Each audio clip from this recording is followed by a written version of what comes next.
दोस्तों, आज की खबर सिर्फ खबर नहीं है, एक संकेत है। एक ऐसा संकेत जो बताता है कि सिस्टम के भीतर ही कुछ टूट रहा है। और अगर सिस्टम के भीतर ही लोग टूटने लगे तो समझ लीजिए बाहर की लड़ाई तो बस दिखावा है। नमस्कार, आप देख रहे हैं मिसबाह ऑफिशियल 1 को और मैं जुड़ चुका हूं आपके साथ आज मिसबाह लग। कभी सुना है आपने कि चुनाव आयोग के कर्मचारी खुद चुनाव आयोग के मुखियाओं के खिलाफ सड़क पर उतर आए हो? नहीं ना। लेकिन यही हो रहा है अब बंगाल में। और उस शख्स का नाम है भाई साहब ज्ञानेश कुमार। कहा जा रहा है कि बिहार तो बस झांकी थी, असली खेल अब बंगाल में होने वाला है। लेकिन जो तस्वीरें अब सामने आई है उसने ज्ञानेश कुमार की रातों की जो नींद है वो उड़ाना शुरू कर दी है।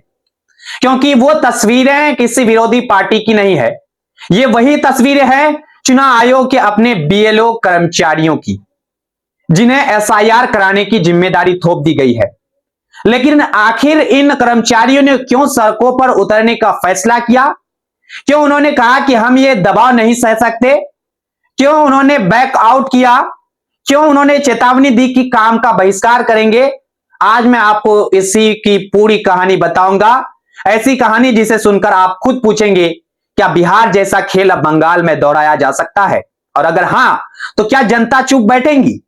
जब से बिहार चुनाव का रिजल्ट आया है, सोशल मीडिया एक ही लाइन बार बार दोहरा रहा है कि बिहार तो बस झांकी है, बंगाल अभी बाकी है।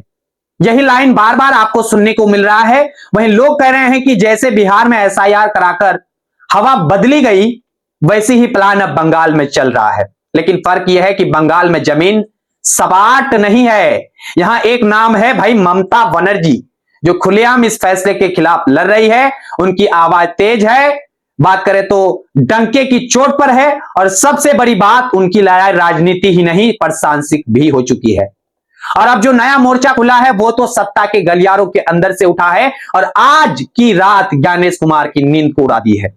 खुद चुनाव आयोग के कर्मचारी जो इस पूरी मशीनरी को चलाते हैं, वही अब विरोध में खड़े हो गए हैं। अब आप सोचिए, अगर घर के लोग ही घर के फैसलों पर सवाल उठाने लगे तो बाहर वाले क्या करेंगे? आज तक की एक रिपोर्ट सामने आई, सीधी साफ बिना घुमा वाली रिपोर्ट बताती है कि सिल्लीगुड़ी और हावड़ा में चुनाव आयोग के बीएलओ यानी ब्लॉक लेवल ऑफिसर्स सड़क पर उतर आए हैं। अब कहेंगे क्यों भाई साहब? क्योंकि उन पर ऐसा दबाव डाला जा रहा है जो वो असहनीय और अनुचित बता रहे हैं। ये दबाव कौन डाल रहा है? रिपोर्ट के मुताबिक ज्ञानेश कुमार के डायरेक्ट की बात करें तो इसका ज्ञानेश कुमार का आदेश जारी हुआ है। देर रात निर्देश, अचानक डिजिटल डेटा एंट्री के आदेश, डबल एंट्री की मजबूरी, फॉर्म की बार, रात रात भर फोन कॉल। यानी एक ऐसा प्रशासनिक मॉडल जिसे काम नहीं दबाव कहा जाता है।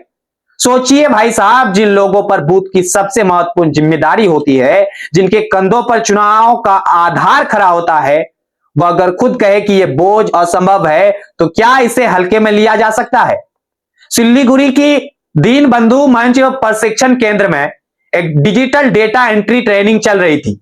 20 सत्र में अचानक बीएलओ खड़े हुए, नारे लगे, बैकआउट हुआ, पूरा सिस्टम हिल गया है। आज रात ज्ञानेश कुमार की नींद उड़ गई है। उन्होंने कहा कल रात अचानक आदेश दिया गया कि डिजिटल डेटा एंट्री पर जाए, मैनुअल भी डिजिटल भी कम समय में कर लो। यह संभव नहीं है भाई साहब। और यह बात सिर्फ एक दो लोग नहीं कह रहे थे, एक बड़ा समूह कह रहा था।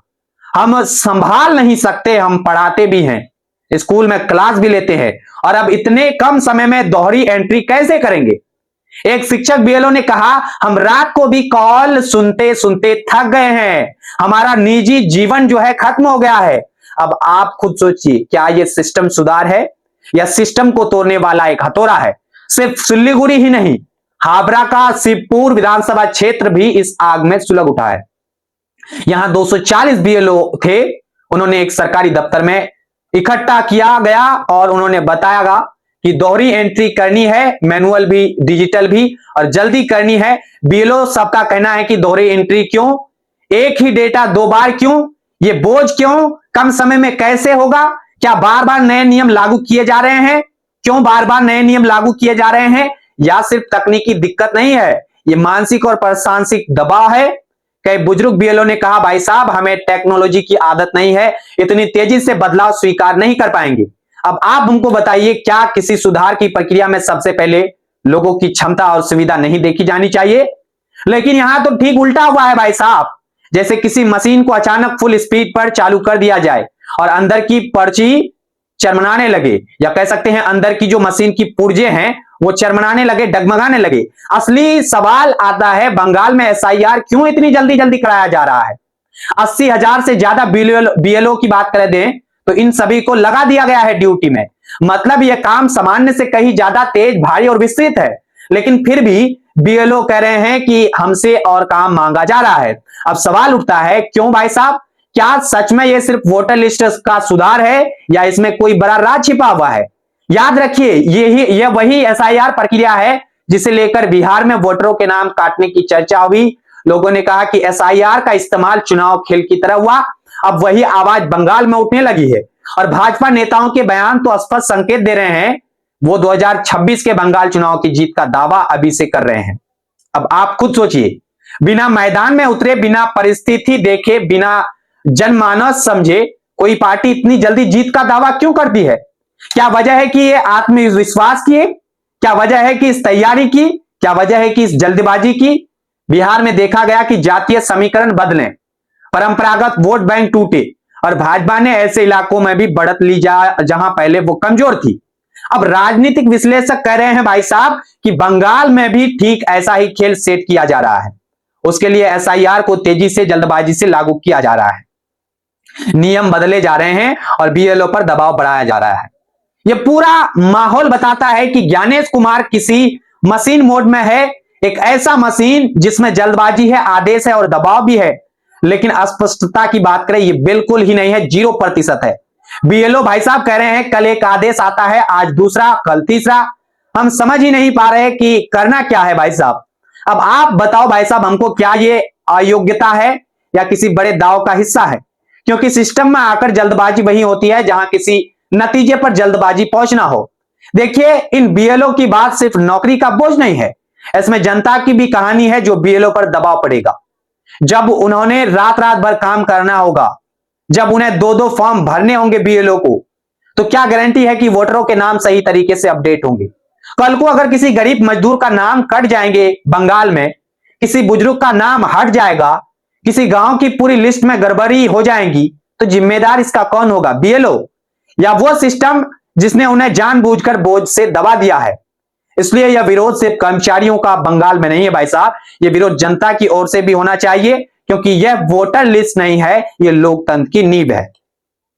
वहीं पे ममता बनर्जी पहले से ही इस फैसले से के खिलाफ भी उतर चुकी है। वो खुलेआम कह रहे हैं कि यह प्रक्रिया जल्दबाजी में है, खतरनाक है। लेकिन अब जब चुनाव आयोग के कर्मचारी ही सड़क पर आ गए हैं तो यह लड़ाई अब गंभीर हो गई है। पहले सरकार बनाम चुनाव आयोग था, अब चुनाव आयोग बनाम चुनाव आयोग हो चुका है। अब लड़ाई घर के भीतर है, अंदर से कोई टूटे तो बाहर वाली लड़ाई आप खुद समझ लो किस तरह जाएगी। तो क्या ज्ञानेश कुमार ये सब अकेले कर रहे हैं या किसी के कहने पर कर रहे हैं? क्या इतनी हड़बड़ी, क्यों इतनी हड़बड़ी हो रही है? क्यों इतनी बेसिर पैर की तैयारियां हैं? क्यों बार बार आदेश बदले जा रहे हैं भाई साहब? क्यों बीएलओ थककर सड़क पर उतर रहे हैं? क्या वाकई बिहार वाला ही प्रयोग बंगाल में दोहराया जाएगा वोट चोरी का?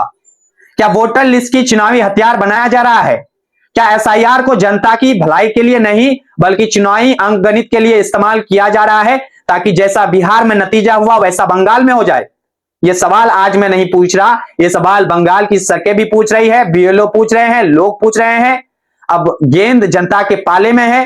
तो दोस्तों, यह कहानी सिर्फ एक प्रशासनिक प्रक्रिया की नहीं है।